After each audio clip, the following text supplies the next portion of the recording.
Hey guys, what's going on? Welcome to the show. This is Sports with Strawberry Ice. I'm your host, Jeff Trunapple, and as always, I bring you sports from a West Side point of view right here in the great city of Cincinnati, Ohio, home of the Cincinnati Reds, first team in Major League Baseball history. Now, if you found the show, do me a favor, hit that like and subscribe button, smash that thumbs up. I am up to 794 subscribers. That is awesome. I appreciate every single one of you guys. So if you're watching on Bengals Nation or on Bearcat Country, do me a favor, or Bucknuts, do me a favor. Go to the YouTube channel, Sports with Strawberry Ice. Subscribe there. Like the word subscribe's up top. Click it, making sure it changes colors. Hit the bell for the notification and comment there. That way your name pops up, and every time I go live, you guys will be notified. Now, this show and every show is brought to you by T Properties. T Properties, quality housing for quality people. Check out their website at www.tpropertiesllc.com for all your rental property management needs and your rental needs. All right, guys, we got some Bengals news. First, I'm just going to get into the schedule. This is the home schedule, and in no particular order. We got the Ratbirds, Browns, Green Bay, Chiefs, Chargers, Vikings, Squealers, and Jaguars. Away, Ratbirds, Bears, Browns, Denver, Lions, Raiders, Squealers, and Jets. It's not I would say, a particularly easy schedule. Especially, I'm kind of surprised of how it's not, since we've only won 4 games. But, you know, it is what it is. You got to play the games. You got to win them. All right. Let's get into Zach Taylor and his decisions. All right. Zach says he expects a winning record next year. He says, I'm tired of losing. Well, Zach, welcome to the club. We all are tired of losing. Now, with that in mind, coaches and players.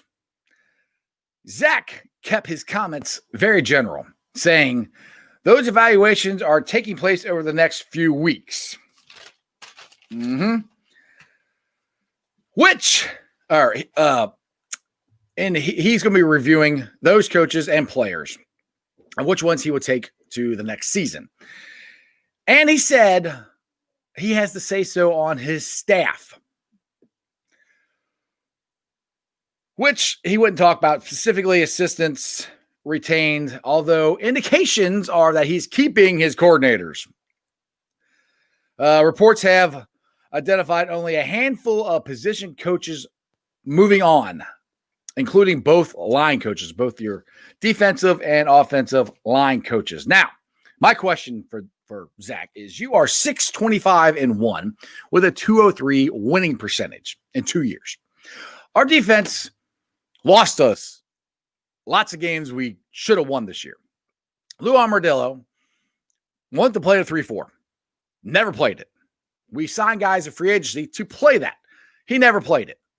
He would back off wide receivers, back off running backs, back off everybody, not blitz that much, and let guys run up and down the field. And when the Bengals actually got the lead, he'd back off even more. He would play the prevent defense. And the only thing the prevent defense does is prevent you from winning. But yes, by all means, let's bring back Armadillo, especially after the performance that they had Sunday. God awful, 400 and something yards in rushing that they gave up. I don't understand. I don't get it. I find it hard to imagine that. Okay, say Zach says he's in charge of the coaches and everything, which is great. That's cool. You're in charge of it. You should be. Why are you keeping them? Why are you keeping Armadillo? I mean, you better get rid of Jim Turner. I mean, you better, because he talked you into keeping this offensive line the way it was. Now, I'm just a guy with a YouTube show, and I hope to God I'm wrong. I hope I'm wrong. I hope the Bengals have a great year next year, have a playoff winning year next year. I hope Armadillo proves me wrong and I'll say his name right. But I am also the guy that said Bobby Hart is not a very good right tackle and that they need to replace him. I'm also the guy that said I'm not very confident on this offensive line. But again, I said I hope I'm wrong, because I'm just a guy with a YouTube channel. And what do I know? Apparently, I know more than the Bengals do sometimes. Not that I do every time. My thing is, I just don't understand how you can keep Lou, how you can pretty much keep virtually your entire coaching staff, let alone Mike Brown. Why are you keeping Zach? When you are 6-25-1, you have a worse winning percentage than David Shula and Hugh Jackson. That should tell you something right there, that he's not a very good coach. 6-25-1 is unacceptable. I don't believe this. Anyway, you see it trying to ring in. Click on the top of the chat row. Very top. It says the live link is here. Click on that and you can come in. If that doesn't work, I can just put it in here if you can't find it. Hold on a second. Let me do this real quick. And I'll put it in the chat. And you should be able to join. All right, try that one. All right, let's see here. Right, Crown. How does Lou keep his job? I agree with you. I do not understand what he sees in him. There's been multiple times where, like I said, the biggest one I'll say is that Indianapolis game. He lost us that Indianapolis game. It was ridiculous. Scubby, no way we have a winning record in 2021. Tough schedule, maybe 6 wins. It's not looking very good. I mean, I would be more.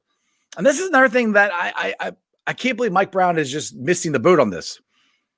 All the momentum and everything they built up last year with getting Joe Burrow and all, the hype and everything were going to be good. It's all gone. It's all gone. Very few of this fan base believes in Zach Taylor. I don't think any of us believe in Armadillo. So to get the fan base back, get it excited, you should make a coaching change, or at least Zach should change something on his staff if he's coming back, which he's not. So I don't understand how you can justify this, keeping Armadillo. Dennis, I don't know about anybody else, but I'm looking forward to watching the Strawberry Ice podcast. Thanks, Dennis.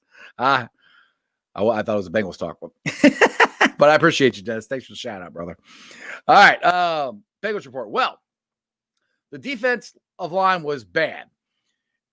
It is better. It does better if it does better in 2021, maybe that will help our defense, and Lou can become more aggressive in play calling. I hope that happens. That's the only hope we have, that these guys address the offensive and defensive lines. And we pray to God that the coaches get it right, because you can't bring back the same group of people. I really don't think they will. I mean, as far as players, I think they're going to be aggressive in free agency again, like they were last year. And when we get 2 of our biggest free agents to play, hopefully the whole year, Trayvon Waynes and DJ Reader, that will help. But it's going to be Zach is gutless. 4th and inches in a meaningless game for us, well behind the scoreboard, and he opts for a field goal. That man hasn't got the balls to be a head coach.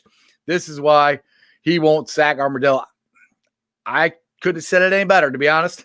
Skippy or Scrumpy, however you say your name. I said this yesterday. We were down 17 points. We are down 17 points. It's the last game of the season. You just won your last 2 games. You're playing with house money. First of all, run it on 3rd down. And then if you don't get it, run it on 4th down and try it again. Okay, the thing is, if you are going to throw it on 3rd down, then you better be ready to go for it on 4th down.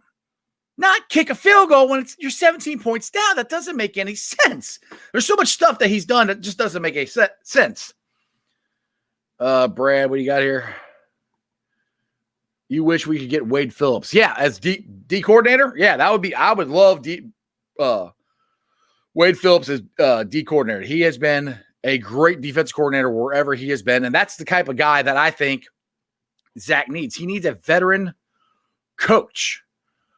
It's crazy as it sounds, I still think if we get the right players, I still think Zach and this coaching staff can win. It's not looking too good, but there's been stuff that he's done that I agree with, that some people don't. Like the whole trading of Carlos Dunlap. Him and Carlos did not get along. at all. For some reason, it didn't. Whatever Carlos is doing in Seattle, he wasn't going to do it here.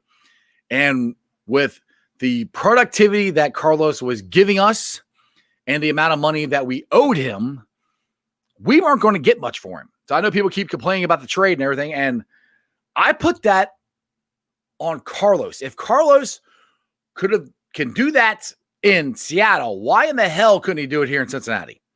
I don't get it. I don't understand, but we'll see. Let's see here. What do you got? The Browns won't have. Yeah, Kevin. Yes, for the wild card. Yep, I heard that, and that's crazy. That is absolutely crazy. They're gonna be going there in their first playoff game in forever, and they won't have their head coach. I mean, I think he's gonna be on a Zoom call somewhere, in my opinion, telling whoever is quote unquote in charge, the interim coach, to the plays and what to do. Facebook user, do me a favor, as always, go to the YouTube channel Sports Strawberry Ice, subscribe, and put your questions there, and it'll pop your name up. What do I think about Paulie G? Well, Paul Gunther, he did good here for a year, but he was also the defense coordinator when everything blew up on us in 2015, and he couldn't get control of the defense. And Vontaze Burfict hit Antonio Brown in the head, Adam Jones out of the field. So, and he hasn't done all that great with the Raiders. When he did really well is when he was the assistant coach with Zim. So sometimes when you're the assistant coach to the man, you look good, and then you get their players on and everything. And then when you got your own players and you're in charge, I don't think he's a bad defense coordinator. I mean, put it this way, I would take him over Armadillo. I would take almost everybody over Armadillo. All right, we're going to bring one of our P1 callers in. Natty, what's up, brother? What's going on? Hey, Jeff. Sorry about earlier. Oh, that's all right, man. Yeah, if you guys don't know, Natty tried to come on the show about an hour ago when we weren't even on the air. But I like your enthusiasm, though, Natty. What's up, man? I mean, could we have expected anything else, Jeff, being realistic? Realistically, I did. Realistically, yes. I did not expect Armadillo to be back. Realistically, I'm like, I don't know how you keep him back, but this also kind of reminds me of Marvin's first couple years. Do you remember the offensive coordinator that he kept or was made to keep from the previous regime? I cannot remember his name, but he was our OC for like the first 2 years. And Marvin finally talked Mike Brown into letting him go. So it kind of reminds me of that, but for what Mike Brown is trying to accomplish, I think it does surprise me. And for what Zach is trying to, he says he wants to win and we're going to win next year. Okay. Well, what you've done the last 2 years hasn't worked. You're 6-25-1. So normal people would change something. I mean, hell, the Chargers fired their coach and he won the last 4 games. So maybe I'm crazy, but I expected something different. If I'm being honest, the way I read that message he put out is like, this is what you guys asked for, so this is what we're gonna do. It's almost like telling you to eat crap, almost. Yeah, I read that statement. And he was taking a passive aggressive shot at the fan base. I personally think because last 2 years ago we forced his hand to get Marvin Lewis out, and it's like this thing where like, oh, you guys wanted me to change coaches, now I changed, and now we're gonna stick with it. I'm like, yes, Mike Brown, we wanted you to change coaches, but we wanted you to change a coach that's actually gonna win. I don't care how old he is, right? Just put a winning product out there. So we at least can be entertained on a Sunday instead of coming way into the halfway point of the season going, when is this going to end? Right, exactly. Yeah, he puts stuff in weird. I mean, he used the word bullish. I mean, who uses that word anymore? We're bullish on Zach Taylor coming back next year and the foundation that he's built. I'm like, what foundation has he built? And yeah, it was kind of like, well, you guys wanted me to change, so here you go. Which, I mean, dude, Marvin was here for 16 years. He didn't win a playoff game. He had the last 2 years were terrible. I mean, our defense was historically bad. So if he's blaming us for making him, which honestly, look, we're the fan base. We're the ones that pay the money. We're the reason you have a team, Mike. So yes, you should be trying to appease the fan base. It's not, oh, hey, we're the Bengals. We'll just throw out whoever we want, and you guys got to show up. See, and I could have been sold Marvin Lewis again, because at least with Marvin, we knew what we were going to get. And we were going to get a team that was going to be above 500 most of the time. And we were going to get a well-coached team, although, we did give away some games at the end. But yeah, Marvin Lewis was a good coach. Oh, he was. From him. Somewhere else, he might even be a better coach. But I think we're about to find out. I think he's going to get another job. You can't sell Zach Taylor to me. I'm just like, I've seen 2 years of this, and it's been constant examples of him getting out-coached. And I honestly think the last 2 games where we won, the Steelers weren't taking us that seriously. They're like, it's the Bengals. And then Texans didn't really take us seriously either. And they took advantage of that, and he was able to out-coach the other team. But it might have just been a thing where both of those teams were kind of on a downward trajectory for a little bit. Yeah, I like I said, I hope this wasn't fool's gold, with the 2 wins. But the 2 things that Zach did that I really liked, he ran Finley. For some dumb reason, the Squealers couldn't figure it out. And then we had the screens with Gio and multiple running backs, and for some reason, they couldn't figure that out. So, like I said, there are games, like, to me, the game that I like to point to is where I think how Zach Taylor wants his team to look is the Tennessee Titan game. Now, that's a good team.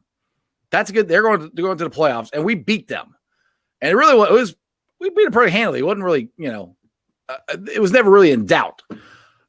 I always kind of look to that where everything went right, and that's the way Zach wants them to play, and that's the way they played. So but yeah, for the optimist in me, because I always have to be somewhat optimistic. We will have Joe Burrow. I'm saying game 1. I really do think he's going to be back game 1. Now the problem is Trey Hopkins. He's not going to be back game 1. So we got to figure out who in the world is our center until Trey comes back.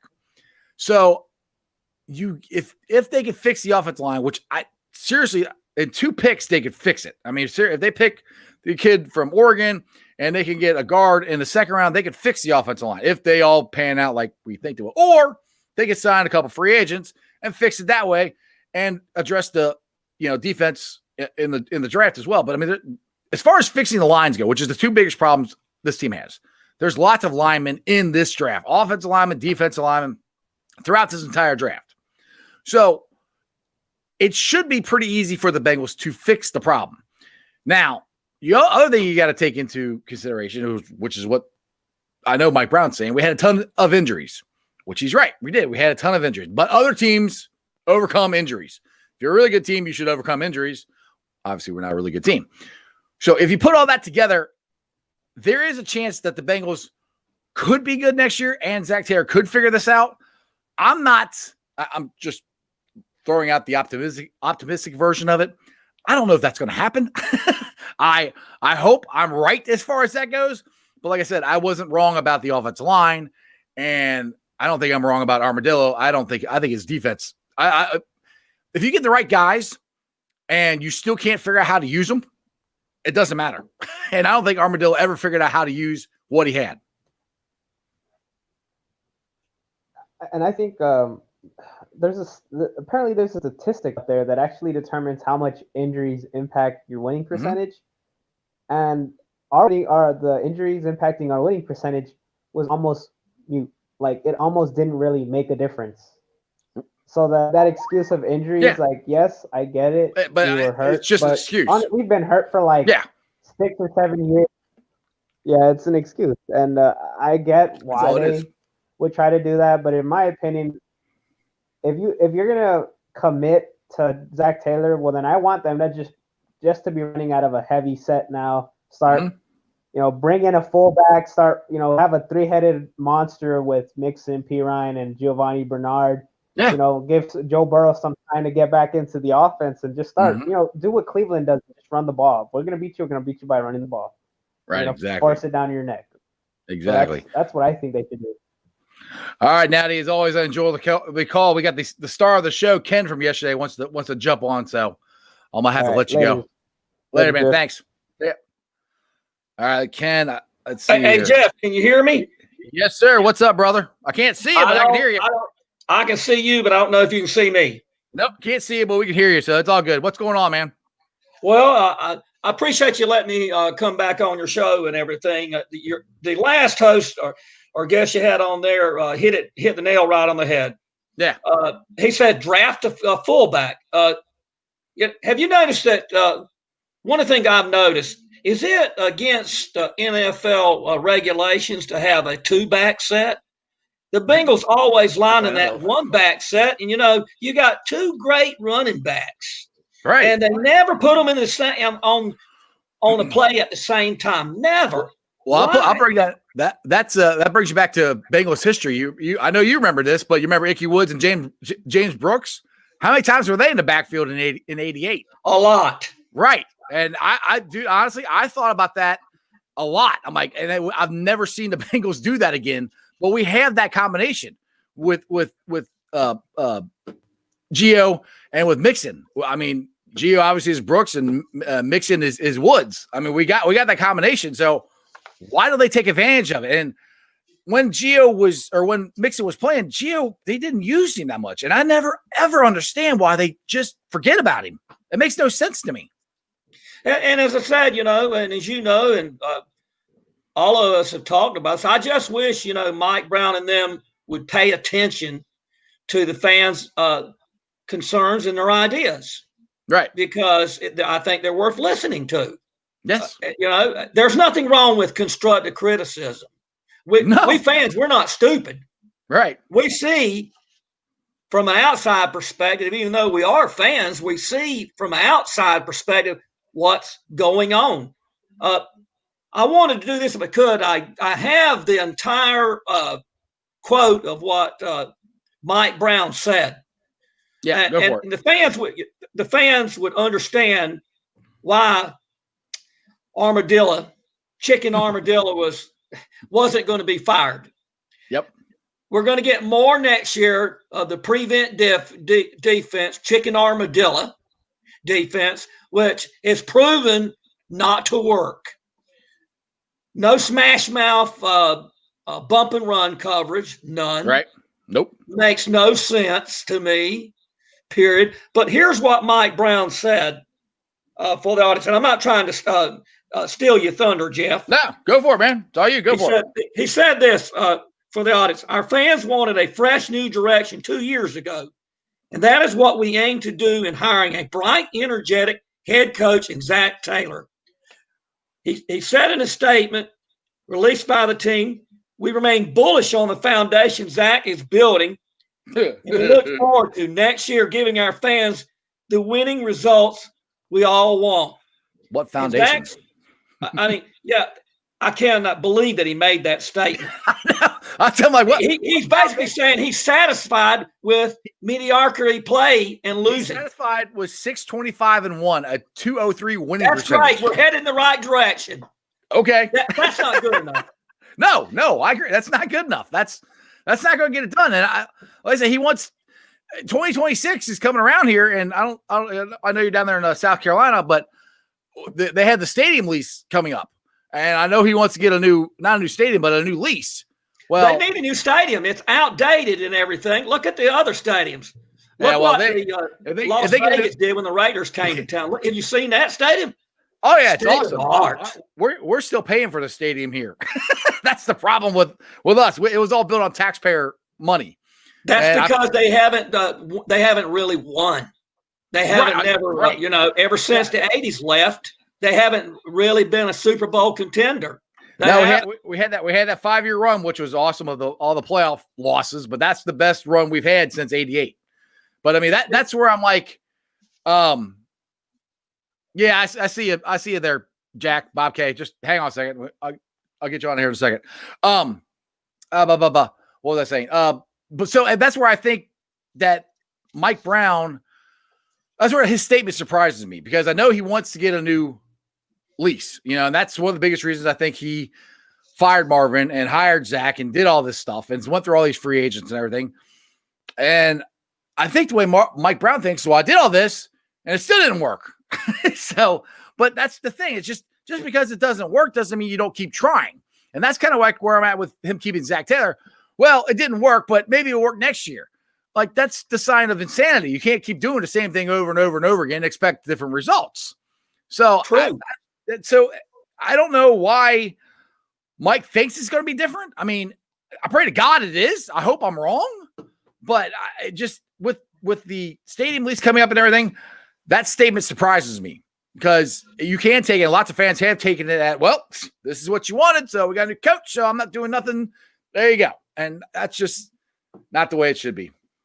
If I could, I've got some dates for you that are important for 2021. And the free agency period begins on March 17th, actually, before the NFL draft. But here's the dates that are coming that are important. February 3rd through March 9th, you have the franchise transition player designation period.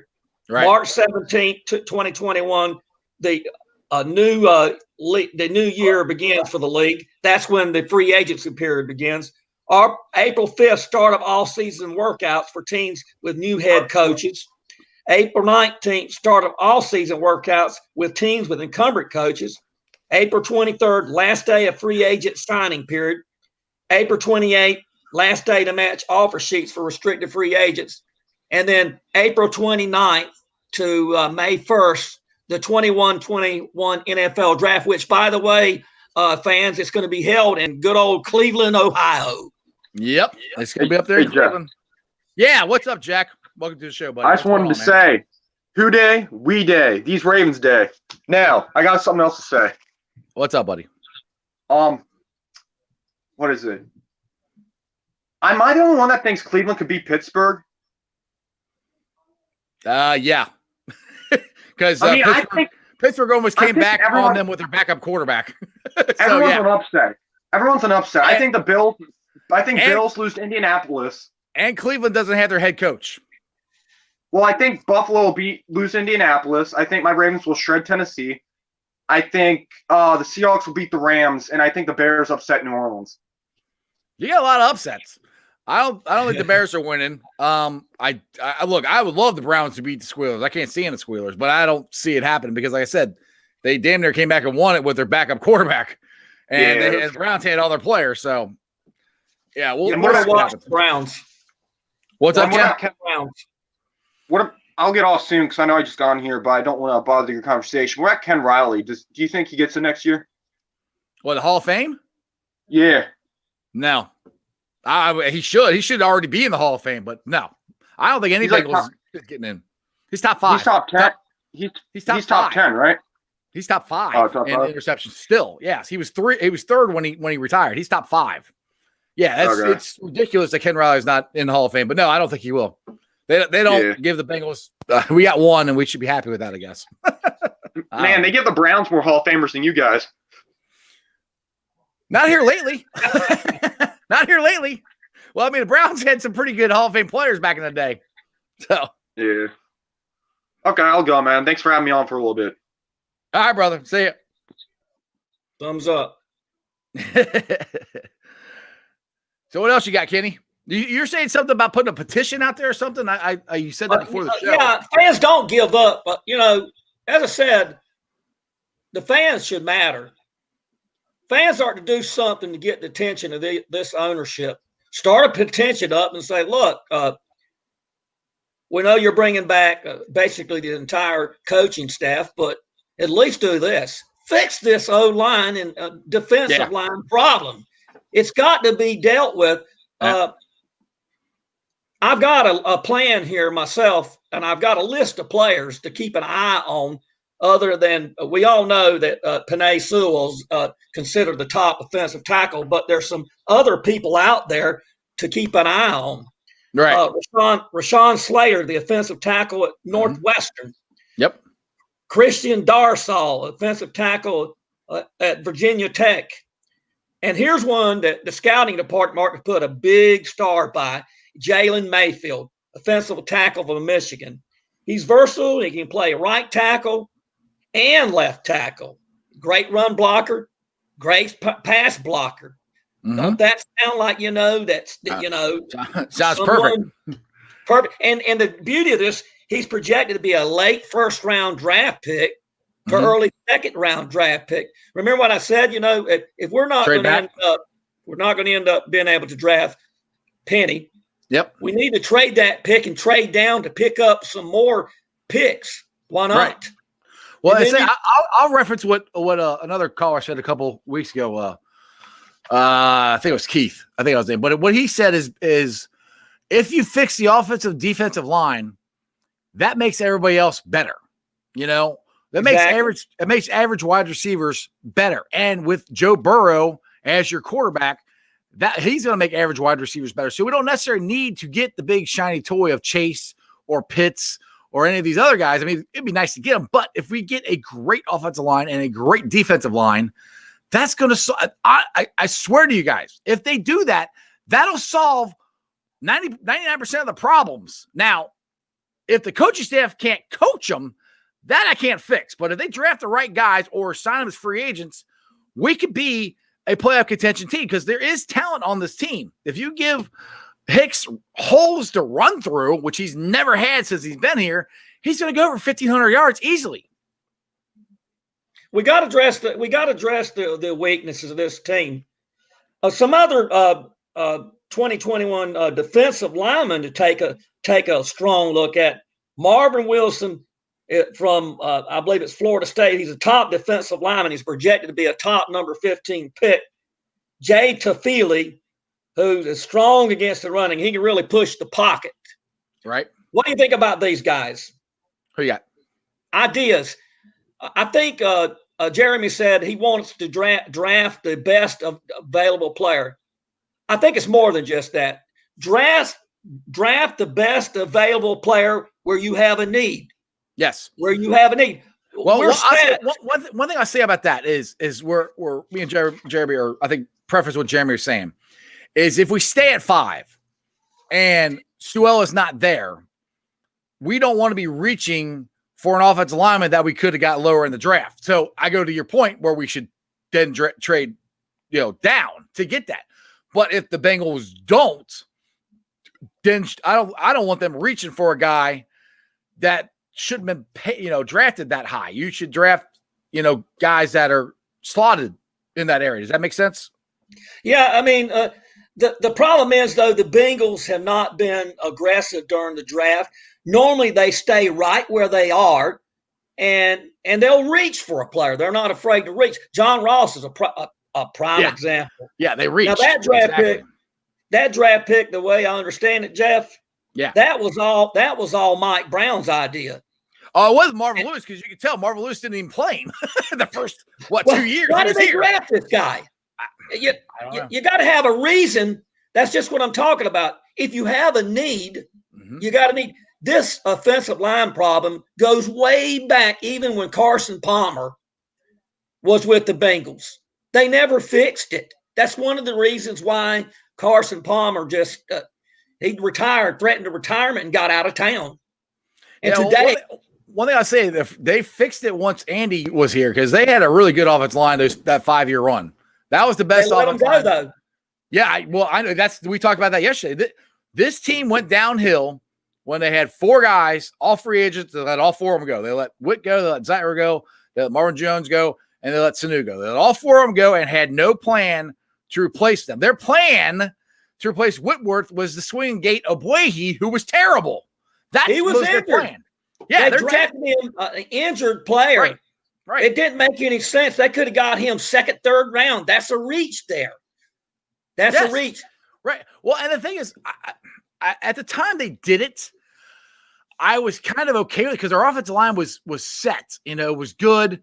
And he got injured in college. And if he didn't get injured in college, he would have been a higher first round pick. So I understood why they kind of took a chance on him, but they could have taken a chance on him in the second round.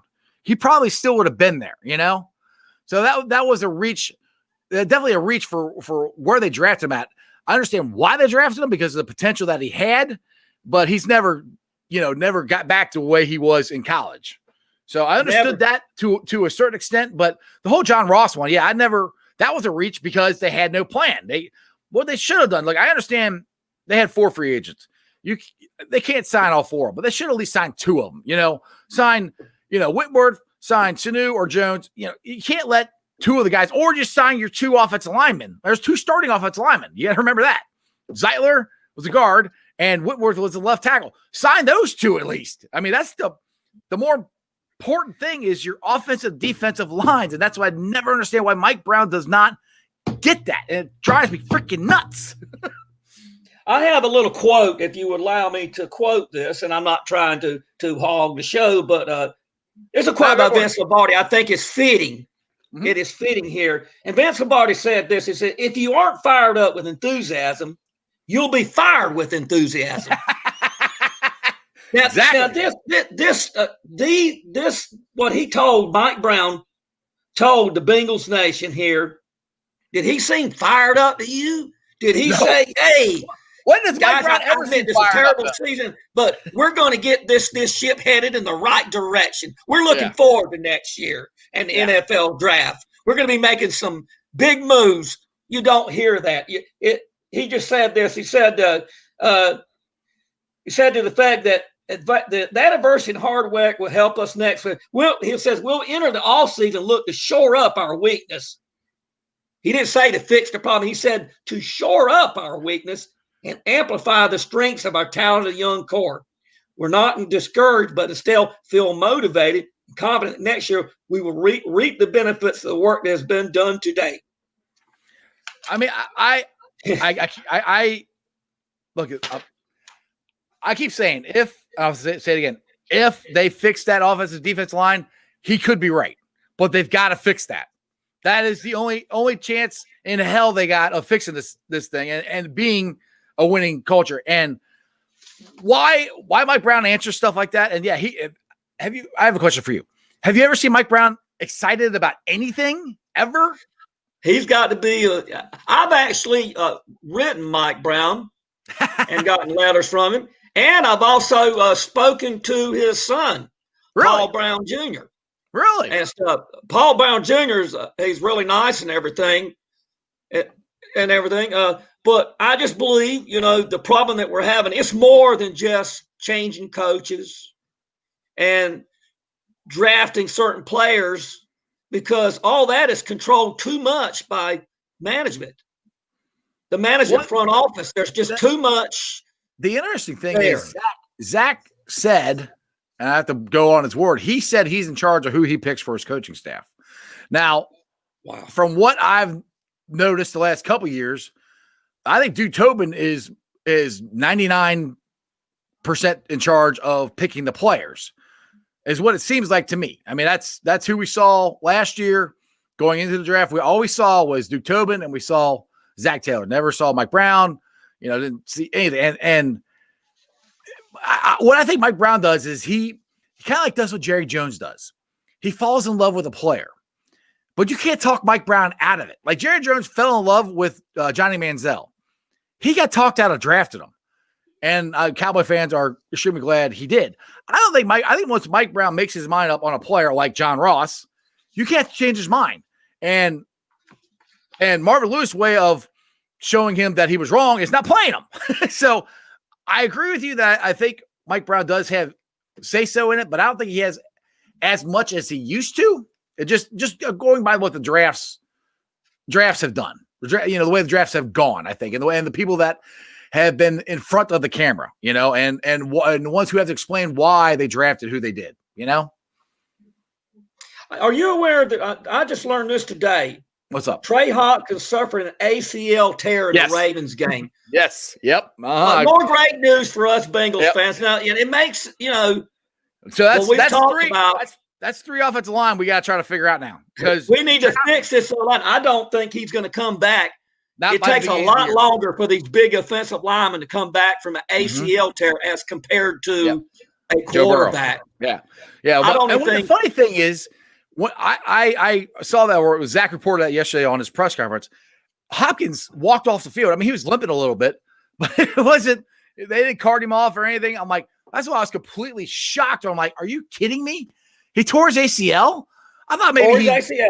Yeah, I thought he might have like twisted his knee and, or twisted his ankle. It wasn't that big of a deal, but freaking tore his ACL. So, in my opinion, now we got three offensive linemen you got to try to fix. You got to find another tackle. And so, and you put, if you get Sewell, you put Sewell at left, you put General at right. I think you got to get another guard. If you don't do that, you have to find a center, because Billy Price is not a center. He cannot play a center until Hopkins come back, if Hopkins comes back next year. Because like you said, he's a big guy. It's going to take him longer. Plus, it was the last game of the year. So he's only got this whole offseason to get surgery, rehab, and get back. And I don't see it happening before game one. So in my opinion, we got three linemen to fix. If they don't do that, if you're only going to take two, then you got to find a center. And excuse me, and you got to find a left tackle, because Spain and Serafili, I think, are serviceable at guards. If I would still rather them get one, but if you don't get three, it's switch. You got to get a tackle and you got to get a center. As far as the offensive line goes, that has to happen. Got to.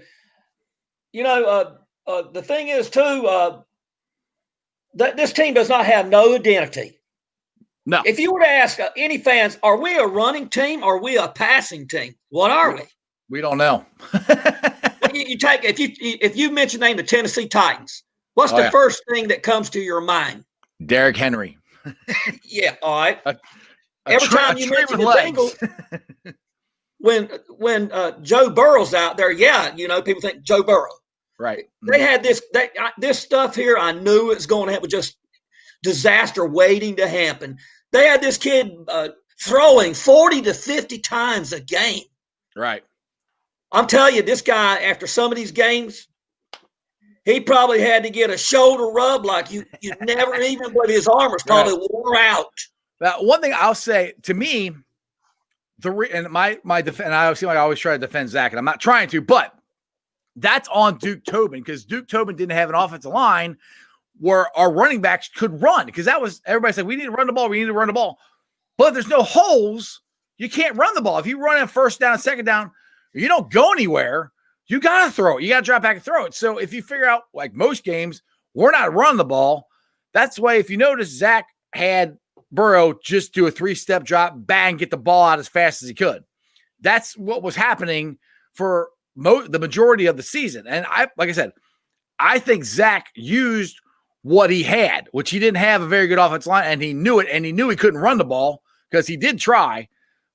But so that's where I'm like, if they can fix that, I think Zach has the potential to work to optimize the talent he has, because he didn't have enough talent in the right areas. There's a lot of talent on this team. They're just not in the right areas. Like, again, the offensive and defensive line. Well, they got to change the game plan too. It's great to try to spread them out. I've watched, and I've been at the Bengals game, and I've noticed this. Are they really a spread offense? When I see receivers crowded all in the same area, that the opposing's defense can key off on that. They've got to start doing some running. That's another thing. Change that. Make use of the personnel. Again, that goes back to the offensive line. They really couldn't spread them out because he had to have tight ends and everybody in there to protect Burrow. So he really, I don't think, could spread them out like he wanted to do. Because as I said, everything that they wanted to do and were trying to do was hampered by this offensive line. You can't run the ball. You can't, literally, the only thing that they could do consistently was take a 3-step drop and throw the ball. That's the only thing that consistently worked. Bad game plan. Well, it's a bad game plan, but he's working with what he had. It's a bad offensive line. That's management's fault right there. Right. No, I agree. That's what I said. They should address this. If they sit back and they do nothing, and don't be aggressive during free agency. And go out and go for Joe Tooney. Get your guard spot right there. Get that fixed. Right. No, I'm not disagreeing with you. But that's kind of where that's where I kind of find myself defending Zach, even though I think he should be fired. But if you really look at what he had to work with, that's all. Like, you want the identity of the Bengals for 2019 or 2020 when Joe Burrow was in there. The identity of the Bengals is Joe Burrow, 3-step drop and throw the ball. That was their identity. That's the most consistent thing they could do to get yardage. And everybody during the years like, well, we're going to go deep. Well, going deep, you have to take a 5-step drop. Burrow didn't have time to take a 5-step drop. Oh, true. And like I said, people say you want to run the ball. I agree. I think we should run the ball, but if there's no holes and Mixon has to make a guy miss in the backfield consistently, you can only do what you're good at, what your personnel is letting you do. And this personnel was only letting them do a 3-step drop, and that's it. So that's why I'm with you. They have got to fix this offensive line badly. And I want 3 of them. We need a tackle, we need a guard, and now we need a center. At least a center that can be capable enough to handle it until Hopkins gets back. And then you got to get your defensive core. You got to get some more. You got Reader, he'll be back, but you got to get another guy because I think Geno they're going to release him. You have to get another guy with him next to Reader to come up the middle, and you got to get some more edge rushers because you get pressure on that quarterback. That makes your secondary even better. You don't need as good of cover corners if you are getting to that quarterback. So again, everything hinges on the offensive defensive line. If you can run the ball and you can stop the run and you can protect your quarterback and you can sack theirs, you're more than likely going to win the game. I believe that, but you keep your eye on everyone. Keep your eye on Marvin Wilson and Jay Tafili. Those two. Where's Marvin Wilson from? He is, I think, from Florida State. Okay. Keep an eye on him. He's supposed to be one of the top defensive linemen, projected top 15. Cool. Jay Tafili's with USC. Okay. He's projected to be an early second-round pick. Yes. Okay. I know who you're talking. I never got to watch him play because I didn't watch the Pac-12 that much. They didn't play that much. But yes, I do know who you're talking about him. He is projected to be a very high pick. Very good I hope that we can land. We're going to have to probably, like I said, your previous show, we're going to have to try to plug these holes, some of these holes on the O-line during free agency. We got to do that because they're not going to be able to solve all this during just for one draft. You can't. There are a lot of names. That's why they got to do it with the free agent. That's what surprised me last year with when they signed who they signed in free agency was all on defense, which is fine. But then your first 2 picks turned out to be pretty good picks, but they both got hurt in Burrow and Higgins. But then your third pick's a linebacker who Logan Wilson, he did okay. And then you did Davis Gaither, all right. Why didn't they try to get that? That's when they should have got a tackle. So this year they could have got it. I know the guy from Houston was sitting there. I can't remember. Oh no, that was the second round. That we would have had to taken him instead of Higgins. Which honestly, I love Higgins, but we needed an offensive lineman, and they probably should have taken him. But I think it was the right move to get T. Higgins, though, considering by the way, I want to thank AJ Green for all the many years and all the things he did for Cincinnati and stuff. And it's kind of sad, I don't think he's coming back. I don't think he's coming back because he's not being utilized properly. Right. You notice his production went down because it was funny that him and Burrow never really hooked up. I was surprised by that. Well, he was getting double teamed. Well, he's always been double teamed though. He's always been double teamed. He used to be able to. That's where I'm like, his skill level isn't where it used to be. He's always been double teamed, and he's been able to beat him down. Yeah, exactly. Right. Now this poses a question.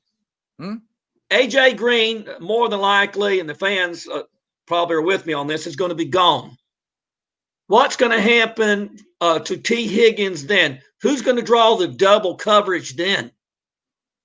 Who's going to draw the double coverage? What's it going to be like then? It'll be oh my goodness, why can't I think of the other wide receiver? Boyd's who? the slot receiver. Yeah, Boyd. Yeah, but Boyd might have to move outside. That's I don't. Unless they could draft Boyd Frank is not on the outside though. Right. I agree with you on that. I'd leave him at slot. T. Higgins could be where he's at, but Mike Glenn, I think I would re-sign him. He's got talent. Yeah, he's got speed. He's got speed. We're going to have to. You could draft a wide receiver later rounds. Yes, I would love to have Jamar Chase. I'd love it, but Oh yeah, but we need offensive line. Well, the thing is, if you could sign some offensive linemen in free agency before the draft, then you could draft Chase then. But you got to make sure you get the offensive line fixed before you go draft Chase or any of these other wide receivers. True, it wouldn't do any good to have Jamar Chase and have the same shoddy offensive line. Right. I mean, I don't think Burrow's going to come back at the start of the preseason. I think he'll come back after about the fourth regular season game. That's when I think you'll see him back. Who you talking about Burrow? Yeah, and that poses a question. I'm saying game one. I've been saying that. I'm sticking with that one, but we'll see. An injury like that, he not only suffered an ACL, he suffered a lot more damage to the knee and stuff. And it normally something like that takes, they say, about a year. It was just an ACL and MCL. When they opened the knee up, there were no other ligaments damaged. That was the report they were saying before he had surgery. After he had surgery, it was just an ACL and MCL, and everything else was fine. So it's still bad. It's going to take at least a year, though. It's going to take at least a year. Carson Palmer was back, and he got injured in the playoff game, and he had almost the exact same injury. So we'll see. We'll see. I hope I'm right. I hope you're wrong. I hope I'm wrong, and if I'm not, the question begs the question. You gotta get a backup. Who would be the viable backup? We got Dalton. It might be. I suggested that. I'd be on the blowhorn. Hey, guy, would you like to come back for Cincinnati? Right. I've actually suggested that one. So, bring him on that note, I'm gonna have to let you go because today's my anniversary. So I would try to only do a half-hour show, but get to the point where you guys are having so much fun talking to me. Thank you, sir. 24 years. My wife has put up with my crazy ass. So I need to get going. I've got a beautiful girlfriend. She's put up with me for over 3 years. And there you go. All right, brother. Well, I appreciate you as always. Hey, don't be shy. Come on the show anytime you want, man. Hey, great show. Thank you, sir. Talk to you later. All right. Thank you. See ya. All right, guys. Like I said, it's my anniversary, so I want to get out of here. And I have so much fun talking and doing this. I love it. It's great. But I need to go spend time with my wife on our anniversary. 24 years. She's been putting up with me, and she helps me do all this stuff. So I'm going to hang out with her. Anyway, on that note, I'll invite you guys to join the Facebook groups that I help run. They are Bengals Nation, Bearcats Country, Reds Country, Cyclones Country, and the Ohio State Bucknuts. I don't run that one, but I like it, and we've been a part of it. I know Jeremy wanted to come on today and talk about the Buckeyes, but we did Bengals talk, so that's just kind of the way the show went, Jeremy. I will be pulling the sound off, putting it on the podcast later on today. Make sure you like, rate, review. Give me a 5-star review. It's on pretty much everywhere. iTunes, Apple Podcasts, BeanPod, pretty much wherever you guys get your podcast. So if you missed any of the show today, obviously you can watch it back on YouTube, or you can go listen to it on the podcast. And then I invite you to follow me on all my social media platforms. I'm on Facebook, Twitter, Instagram, and then me and Jeremy do some silly TikToks that you guys might enjoy. We put a lot of them on the Ice Bar. If you guys have not joined the Ice Bar, it's a fun little group that we have. Just pretty much just shenanigans and silly stuff. You know, we talk sports, we talk beer, we talk chili. Just go check it out. YouTubers. Like I said, I'm at 794. I appreciate every single one of you guys. If you haven't subscribed yet, go to the channel, hit the notification button, hit the button for subscription, make the word change color, and you will be subscribed. And every time I go live, because sometimes I go live when something happens. Like if Zach Taylor would have gotten fired, I would have went live right then and there. The Bengals game Sunday, I went live right then and there. So it's all sometimes like that's for my phone, so it's not all set up and looks cool like this. But other than that, you guys have a wonderful day. I'm going to hang out with my beautiful bride, And that's just sports, baby. See ya!